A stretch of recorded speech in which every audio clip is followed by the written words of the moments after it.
ఇద్దరు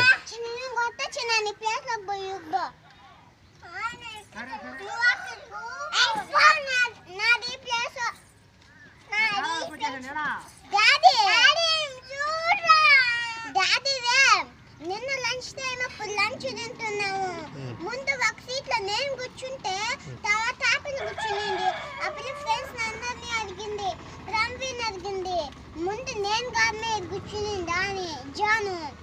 ముందు నేను రాదు కూర్చునిందా సెకండ్ కూర్చునింది ఆ పిల్ల. ఫ్రెండ్స్ అడిగితే ఎవరు ముందు కూర్చునిందా అన్నారు. నువ్వే అన్నారు. అందులో ఆ పార్టీ అయిపోయింది. అంత లేదులే, చెప్తాను నేను ఒక సంగతి.